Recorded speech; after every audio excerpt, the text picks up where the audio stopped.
एक छोटे से शहर में सबिता नाम की एक बहुत ही मोटी औरत रहती थी। कुछ दिनों पहले ही उसके पति की मौत हुई थी। वो इतनी मोटी थी कि वो साफ सफाई का भी काम ठीक से नहीं कर पाती थी, जिसकी वजह से उसे कोई अपने यहाँ काम पर रखना पसंद नहीं करता था।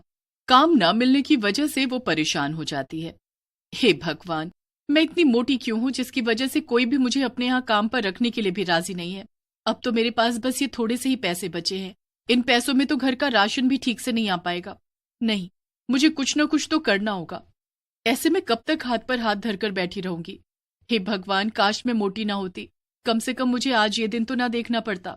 ये सब सोचते हुए वो रोती जा रही थी और बार बार अपने आप को कोस रही थी। वो पूरी रात बस यही सोच रही थी कि ऐसा कौन सा काम है जो मोटे होने के बावजूद भी वो कर सकती है। तभी अचानक से उसके दिमाग में एक ख्याल आता है। हाँ, ये सही है, मैं ये काम आसानी से कर सकती हूँ, मुझे इसमें कोई परेशानी भी नहीं होगी। और फिर वो आराम से सो जाती है। और फिर अगली सुबह जैसे ही सुबह होती है, सविता बाजार से बर्गर बनाने का सामान लाती है और बर्गर बनाकर एक ठेले पर रखकर चौराहे पर जाकर बेचने लगती है। जल्दी आओ, बर्गर खाओ, सेहत बनाओ, ताजा ताजा बर्गर। तभी सविता के ठेले पर कुछ लोग बर्गर खाने आते हैं और जैसे ही वो लोग उसका बर्गर खाते हैं, ये बर्गर कुछ ज्यादा ही मोटा नहीं है? भला बर्गर भी कोई ऐसा होता है क्या? खुद तो है ही मोटी, बर्गर भी अपने जैसा मोटा बेस्वाद बना रखा है। मोटी कहीं की, बर्गर खिलाकर सारा मुंह खराब कर दिया। भला बर्गर भी कोई इतना मोटा बनाता है और वो भी बेस्वाद?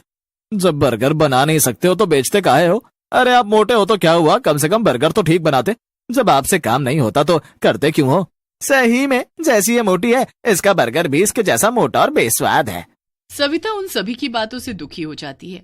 किसी को भी मेरे बनाए हुए बर्गर अच्छे नहीं लगे। हे भगवान, अब मेरा क्या होगा? मैं खाना कहाँ से बनाऊंगी? अब तो मेरे पास खाने तक के पैसे नहीं बचे। जो पैसे थे वो सब बर्गर का सामान लाने में खर्च हो गए।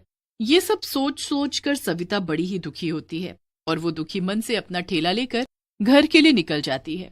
तभी रास्ते में अचानक से उसका बैलेंस बिगड़ जाता है और धड़ाम से जमीन पर गिर जाती है और गिरते ही वहां पर उसकी मौत हो जाती है और वो एक भयानक चुड़ैल बन जाती है।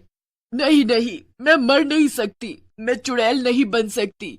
आज उन सभी आदमियों की वजह से मेरी जान चली गई।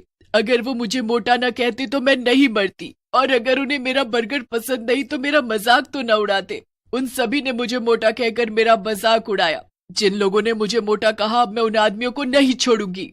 चुड़ैल पूरी रात अपनी लाश को देखते हुए रो रही थी और उन सभी से बदला लेने का सोच रही थी। और फिर जैसे ही सुबह होती है, चुड़ैल अपना भेष बदलती है, लेकिन रहती है मोटी ही, और चौराहे पर जाकर बर्गर बेचने लगती है।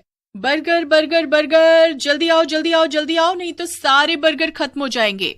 जो पहले आएगा उसे एक बर्गर के साथ एक बर्गर फ्री मिलेगा। उस चुड़ैल की आवाज को सुनकर उसके ठेले पर भीड़ जमा हो जाती है। मैं पहले आया, पहले मुझे बर्गर दो। नहीं, पहले मैं आया था, मुझे बर्गर फ्री में मिलना चाहिए। ठीक है, मैं उसी को एक बर्गर फ्री दूंगी जो पहले आया था। फिर वो चुड़ैल उसकी आंखें बचाकर बर्गर पर जादू कर उसे खाने के लिए देती है। ये लो भैया, आपका बर्गर, और ये फ्री वाला बर्गर भी। और फिर बर्गर खाते ही वो आदमी उस चुड़ैल से कहता है, सही में बर्गर खाकर तो मजा ही आ गया। चुड़ैल मन ही मन खुश होती है। हाँ, खाओ, खूब खाओ। मुझे मोटा कहा था ना, अब देखना तुम लोगों का क्या होता है। अगर आपको मेरे बर्गर इतने पसंद आए तो मैं हर रोज आपको ऐसे ही बढ़िया बर्गर बनाकर खिलाया करूंगी। उस चुड़ैल के बनाए हुए बर्गर सभी लोगों को पसंद आ रहे थे।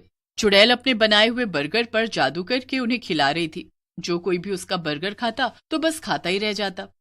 ये औरत इतनी मोटी होने के बावजूद भी इतनी जल्दी और इतना बढ़िया बर्गर कैसे बना लेती है? चुड़ैल सभी लोगों को बर्गर पर जादू करके खिला रही थी, जिससे उसके बनाए हुए बर्गर सभी को खूब स्वादिष्ट लग रहे थे और सभी लोग उसके बर्गर स्वाद लेकर खा रहे थे और किसी को उस पर शक भी नहीं हो रहा था, जिससे उस चुड़ैल के सभी बर्गर खत्म हो जाते हैं और वो मन ही मन बड़ी खुश भी हो रही थी। वाह, चलो अच्छा है, सभी को मेरे बनाए हुए बर्गर पसंद आ रहे हैं और किसी को मुझ पर शक भी नहीं हुआ। लेकिन जब ये लोग अपने घर पहुंचेंगे तब उन्हें पता चलेगा कि उनके साथ क्या हो गया। और बोलो मुझे मोटी।